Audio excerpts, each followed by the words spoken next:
आज की जो दूसरी कहानी है वह भी एक सच्ची घटना पर है। यह कहानी एक पीपल के पेड़ की है। यह कहानी 3 ऑफिसर्स के इर्द गिर्द घूमती है।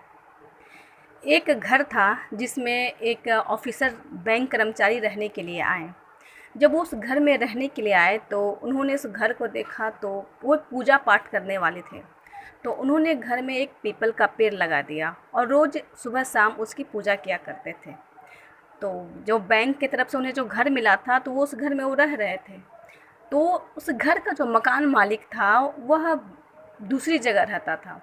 तो वह साल में 1-2 बार चक्कर काट लिया करता था। लेकिन जब तक वो ऑफिसर बैंक ऑफिसर उस घर में रहे तब तक वो मकान मालिक नहीं आया। तो उन्होंने 1 साल तक उस घर में रहकर उस पीपल के पेड़ की पूजा भी करते रहे, देखभाल भी करते रहे। जब उनका ट्रांसफ़र हो गया तो वो वहाँ से चले गए। उनकी जगह पे कोई दूसरा ऑफिसर रहने के लिए आया। जब वो उसमें रह रहा था तो अचानक से मकान मालिक उस घर को देखने के लिए आया। उस घर में उसने पीपल के पेड़ को देखा। वह पीपल के पेड़ को देखा तो उसने सोचा कि यह पीपल का पेड़ अगर बड़ा हो जाएगा तो इसकी जड़ें घर को नुकसान पहुंचाएंगे। तो उसने अपने एक नौकर को बुलाया और उसे आदेश दिया कि इस पीपल के पेड़ को काट दो। नौकर आया और उसने पीपल के पेड़ को काट दिया। पीपल के पेड़ के कटते ही उस घर में अजीब सी हरकतें शुरू हो गई।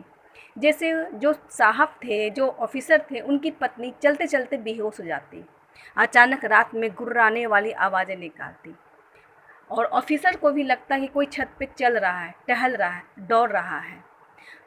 ऑफिसर भी एक डरे डरे से रहते। जरा सी आहट होती तो वह चीख पड़ते और उन दोनों पति पत्नी को लगता कि कमरे में कोई उसे घूर रहा है।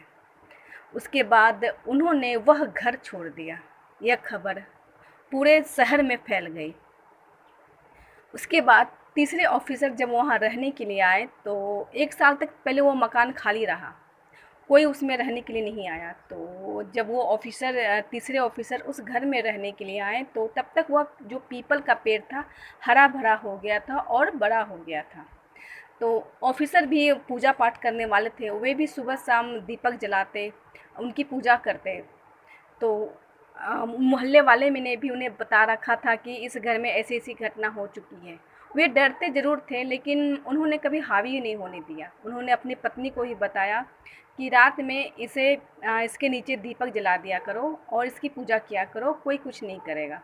तो दोनों पति पत्नी रहते उस घर में, दीपक जलाते, उनके बच्चे भी रहते थे। तो उन्हें वो चीज़ फ़ील नहीं होता था। फिर एक दिन मकान मालिक फिर आया अपने घर को देखने के लिए। उसने पीपल का पेड़ देखा। तो उसने फिर कहा कि अपने नौकर को बुलाया और उसे कहा कि यह पीपल का पेड़ काट दो। तो जो उसमें अभी जो रह रहे थे ऑफिसर, उन्होंने उस मकान मालिक को भी कहा कि आप इस पीपल के पेड़ के मत काटो, क्योंकि आपने पिछली बार पीपल का पेड़ कटवाया था पर उस घर में जो रह रहे थे ऑफिसर, उनके साथ बहुत कुछ होने लगा था। मैं नहीं चाहता कि मेरे साथ भी ऐसा हो, तो आप इस पीपल के पेड़ को मत काटो। फिर भी उस मकान मालिक ने उनकी एक नहीं सुनी। उन्होंने पीपल का पेड़ को काटने का आदेश दे दिया। पीपल का पेड़ कट गया। पीपल के पेड़ के कटते ही रात में उनकी पत्नी ने, जब वो छत पर से कुछ सामान नीचे ला रही थी तो उन्होंने एक सफ़ेद साया देखा, लंबा सा। वह चीखते हुए नीचे कमरे की ओर भागी। तो उन्होंने अपनी पत्नी को बताया कि ऊपर कोई छत पर सफ़ेद साया सा खड़ा है। उन्होंने अपनी पत्नी को शांत किया और कहा कि जो पीपल का पेड़ कटा हुआ है उसी के कारण ये आवाज़ें आ रही है, चाहे ये ऐसा हो रहा है। रात को जब बहुत सारे पटाखे फूटने की आवाज़ आई तो उनकी पत्नी फिर से चीख पड़ी। तो उन्होंने पत्नी को समझाया कि ये पटाखे फूटने की आवाज़ है, ऐसा कुछ नहीं है। तुम सुबह एक काम करना, एक पट्टी लाना, उस पे लिख देना कि आप जो कोई भी हो इस घर से चले जाएं, क्योंकि हमने आपका कुछ नहीं बिगाड़ा है, आप हमें तंग नहीं करें। ऐसा कहकर उन्होंने अपनी पत्नी को समझा दिया। फिर उनकी पत्नी ने वैसा ही काम किया। एक कागज़ का बड़ा सा होल्ड मंगवाया और उसमें लिख कर टांग दिया कि हमारी कोई गलती नहीं है, आप जो कोई भी हो इस घर को छोड़कर चले जाएं, हमने आपका कुछ नहीं बिगाड़ा है। ऐसा करने के कुछ दिनों बाद उन्हें कुछ ऐसा फ़ील नहीं होने लगा। वे फिर 1 साल तक उस घर में रहे पर उन्होंने कोई दिक्कत सी महसूस नहीं की। यह थी पीपल के पेड़ की कहानी। मतलब ये कहानी हमें समझाती है कि पेड़ पौधों में भी आत्माएं होती है, जीव होता है। धन्यवाद।